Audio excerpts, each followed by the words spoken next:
Sementara itu pemirsa tidak terima surat kuasa dicabut oleh Baradae. Deolipa Yumara selaku mantan pengacara Baradae ini akan menggugat Baradae hingga Bareskrim Polri. Ya, sementara itu pasca mengajukan diri sebagai Justice Collaborator, Lembaga Perlindungan Saksi dan Korban memutuskan untuk memberi perlindungan darurat terhadap Baradae.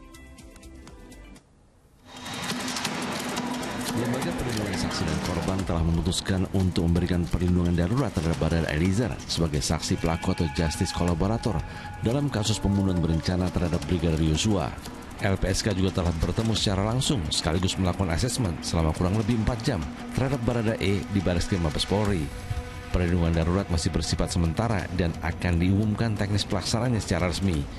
Keputusan diambil untuk melindungi Baradae dari hal-hal yang dikhawatirkan yang dapat membahayakan keselamatannya selama proses penyidikan hingga proses peradilan.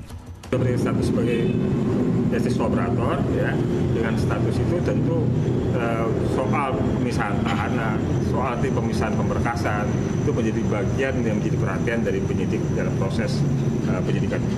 Sudah dari kapan sih Pak yang sementara perlindungan? Dari sejak Jumat malam. Sementara itu tak terima surat kuasa dicabut oleh Baradae, Deolipa Yumara akan menggugat Baradae hingga institusi Bareskrim Polri. Hal ini dilakukan lantaran tak terima surat kuasa dicabut sepihak oleh Baradae. Dirinya menduga adanya intervensi pihak lain dalam pembuatan surat itu. Ya nggak salah, mana ada pencabutan sepihak. Surat kuasa adalah surat yang sifatnya para pihak. Pemberi kuasa, penerima kuasa. Pemberi kuasa, pencabut, penerima kuasa mempunyai hak yang namanya hak retensi. Hak retensi itu hak menahan semua keadaan. Baik dokumen-dokumen hukum, baik bukti-bukti, baik cinta, baik perasaan, baik cerita. Dan sebelum kita ngasih itu, pengacara baru harusnya tidak boleh menceritakan apapun juga. Deolipa menduga tindakan Baradae mencabut kuasanya lantaran ada sejumlah pihak yang tidak menginginkan kasus kematian Brigadir Yosua menjadi terang benderang.